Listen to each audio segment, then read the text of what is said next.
이번에는 우리가 뭐를 할 거냐면은 하이발리를 좀 설명해 드리고 싶어요. 그래서 위치에 따라서 하이발리가 어떻게 치면 좋을지 이런 거를 좀 간단하게 설명을 해 드리려고 하니까요. 보고 정답은 아니에요. 제가 그동안 경험해 왔던 거 제가 지금도 알려드리려고 하는 것도 그렇기 때문에 이게 무조건 정답이다 이렇게 해야 된다 라는 건 아니기 때문에 그냥 영상으로 이런 식으로 한 번쯤 해보면 과연 성공하나 아니면 나의 몸에 익숙하나 이런 거를 그냥 참고해서 포함해주면 좋을 수도 있을 것 같아서 영상을 찍게 되었는데요. 한번 설명과 동시에 치는 모습까지 보여드리도록 할게요. 그러면 출발!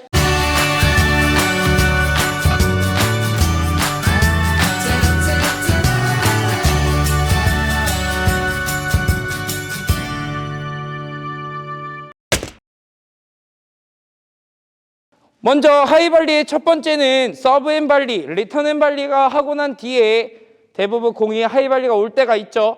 이때는 대부분 공을 세게 쳐야 될까요? 안 쳐야 될까요? 사람마다 달라요. 하지만 저 같은 경우는 절대 세게 치지 말라고 해요. 왜냐? 우리는 들어가야 되는 상황이기 때문에 자, 높게 왔을 때는 그냥 힘 빼고 줘도 돼요. 이때는 공 높이는 상관이 없어요. 왜냐? 나는 내 위치까지 누우면서 치고 들어가야 되니까. 자, 근데 이때 그냥 치고 그냥 들어가냐? 그것 또한 아니에요. 어떻게 해야 되냐면 여기서는 왼발에 힘을 주고 들어가야 상대방 밑으로 떨어지죠. 그래서 잡았을 때 공이 오면 왼발에 힘을 주고 들어가는 거예요. 이렇게. 그래야 쿵 치면 몸이 자연스럽게 전진이 될 수 있는 확률이 높아져요. 그래서 공이 오더라도 쿵 치고 가면 공 자체도 떨어져요. 그렇기 때문에 이 상태에서 쿵 누르고 전진한다. 제가 콘을 보면 하나 두 개 세워놨죠. 첫 번째 하이발리 방금 보여드린 거고요.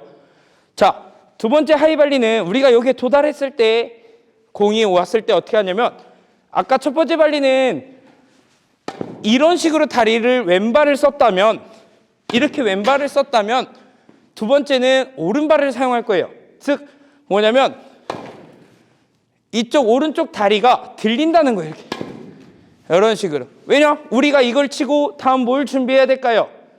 그렇죠. 포칭이 나갈 수도 있는 거고 앵글 커버할 수도 있어야 되고 로브도 준비해야 되는데 대부분 아마 모든 사람들이 첫 번째 로브가 많이 온다는 걱정들이 많아요.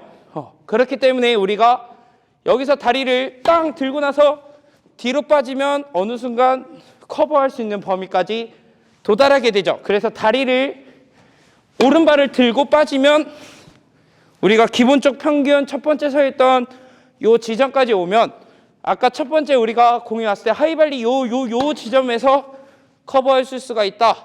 그러므로 다시 설명해 드리면 첫 번째 발리할 때는 왼발의 힘을 이용한다. 그럼 자연스럽게 들어와서 두 번째는 오른발을 써서 빠진다.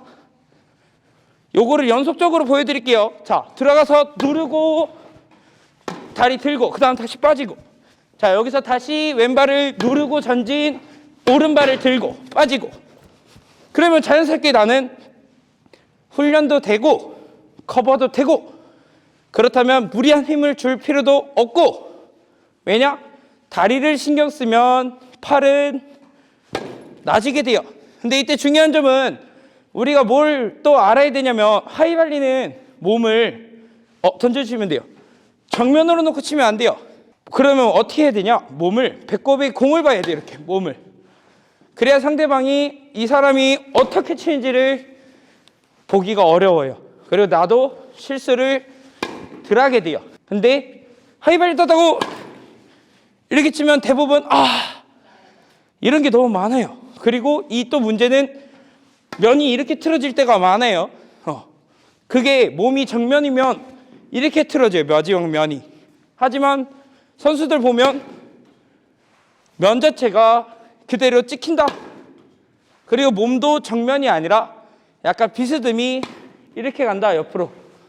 왜냐하면 하이발리나 이런 거는 이미 내 머릿속에 공격력이 어디로 공격을 해야 되는지를 정해놨기 때문에 이렇게 치면은 100% 걸려요. 하지만 조금만 틀면 내 다리 드는 것도 힘도 코스도 움직임도 훨씬 편하다. 그래서 아마 스매싱 배울 때 다음 시간에 또 하겠지만 이렇게 몸을 틀어서 움직이는 것도 있지만 여기서 팁을 드리자면 하이발리 치고 빠지면 이렇게 오게 돼요. 그 다음에 높으면 자연스럽게 몸이 돌아가요. 그럼 나는 또 여기서 공이 왔을 때 하이발리를 치고 들어가서 다리를 치고. 근데 방금 제가 문제점이 뭐냐면 방금 저 또한 정면을 봤죠. 그러면 실수하는 거예요. 그렇기 때문에 치다 보면 흥분하다 보면 멋있게 치고 싶은 모습을 보여드리려면 실수가 나와요. 그래서 정확하게 다리로만. 자, 오면 다리 그리고 빠져서 로브가 온다. 그럼 잡아서 우와 치고 후쳐. 그리고 다시 오면 자 다리 전진 들고 빠지고 땅 치고 다시 한 번 더 다리 툭 전진 들고 빠지고. 그리고 이미 공보다 더 빨리 상대방이 만약 여기 또 빠졌다. 그럼 로브가 아니에요. 그럼 어떻게 해요? 빠졌으면 다시 들어가면 돼요. 이렇게. 그러면 끝나는데 또 걸렸네요. 근데 어쨌든 이거는 이제 또 재밌게 하자고 하려는 거고, 실질적으로 여기서 핵심의 포인트는 뒤에서 하이발리 할 때는 첫 번째 때리지 말자. 두 번째 왼발에 힘을 쓰자. 누르는 힘 요렇게 쓰면 되고, 자 여기서 네트에 가까워서 하이발리는 왼발과 오른발을 사용할 때는 반드시 오른발 뒤꿈치, 우리 서브 넣을 때 여기에 밸런스를 잡듯이 하이발리도 뒤쪽 다리에 오른발에 힘을 줘주면 되고요.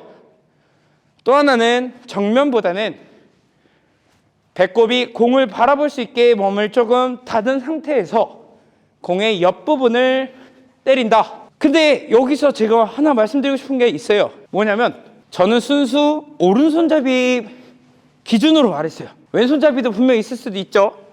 근데 어렵게 생각하지 마세요. 왼손잡이도 잡았을 때 저는 양손잡이이기 때문에, 근데 물론 오른손으로 주로 사용했다 보니까 좀 어색할 건데 왼손도 잡았을 때 오른발을 힘을 줘주면 돼요. 반대로 생각하면 돼요. 그래서 오른발에 힘을 주고 들어간 상태로 왼발을 이렇게 들면 되는데 어색하죠.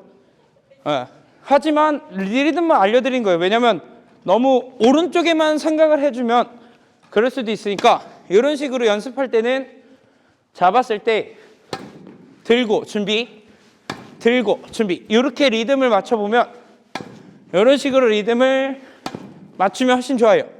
제가 아까 또 하나 말씀드리지만 세다고 2점 따는 거 아니에요. 한 포인트 밖에 안 따요. 잃어도 한 포인트, 이겨도 한 포인트. 쌓이고 하면 이기는 거고 마이너스 치면 지는 거예요. 아셨죠? 그러므로 우리 하이발리 할 때 절대 어려움을 겪지 마시고, 뒤에 있을 때는 절대 때리지 마시고, 앞에 있을 때는 몸을 좀 닫고, 뭘 신경 써야 된다? 바로 다리! 그러므로 우리는 하이발리 마스터가 될 수 있다! 오늘은 끝!